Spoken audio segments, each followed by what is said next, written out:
Hello, ladies and gentlemen. This YouTube channel is for super smart, super cool, super optimistic nerds who love weather and planetary defense. And oh my gosh, it's already orange. How would you like a little sizzle with your steak? And you know, it's crazy, man.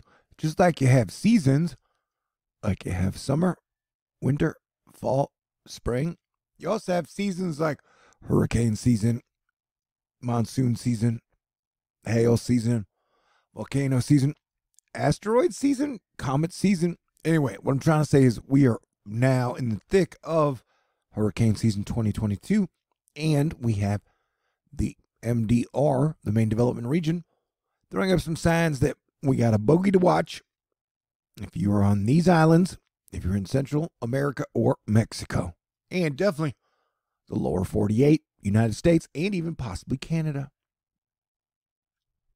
And everybody's like, this is it.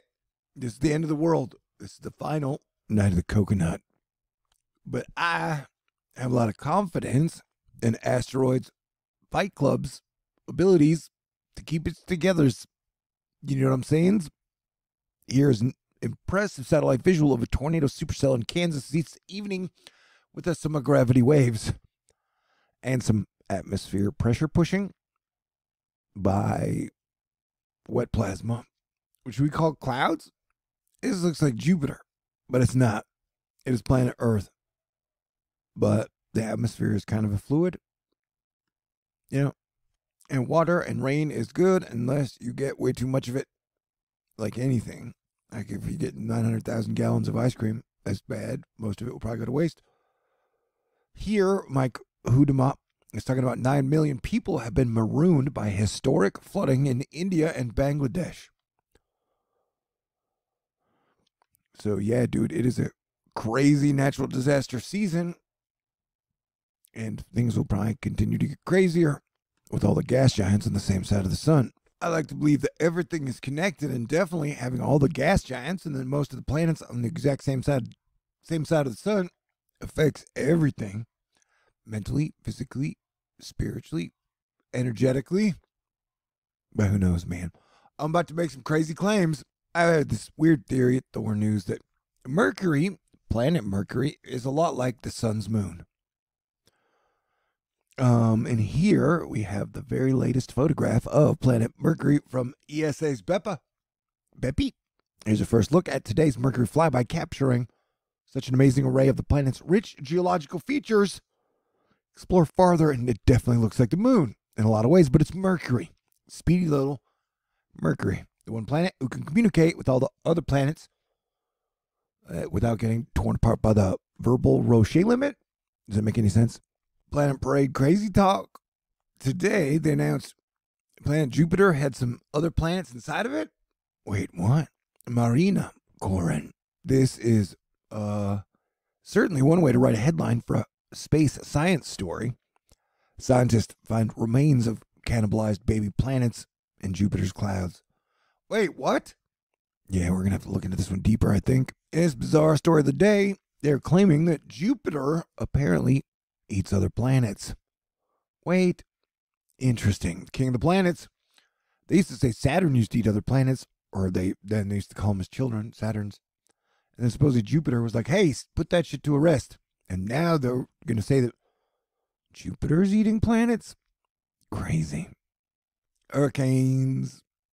Hey, like 24 hours ago, there were 25,000 lightning strikes in California.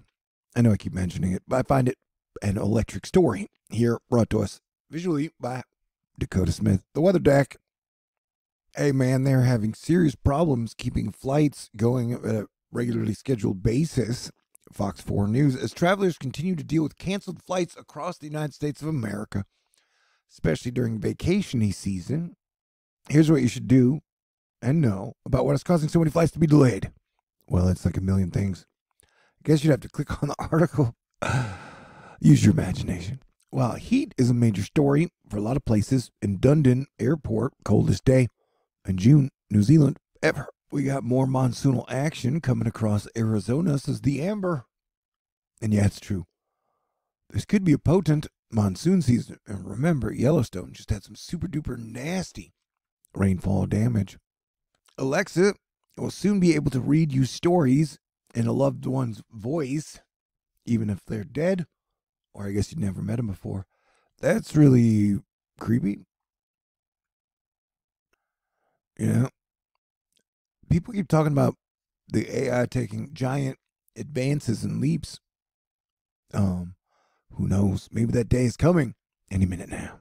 I'm in the mood to be elegant and loquacious about possible Hurricane Bonnie, Tropical Storm Bonnie, down the road.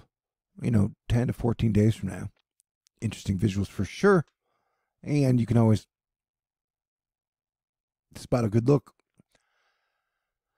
In Storm, what? I'm just saying, they kind of give off a vibe from the get-go when they get off, like this one, and they get off of the coast.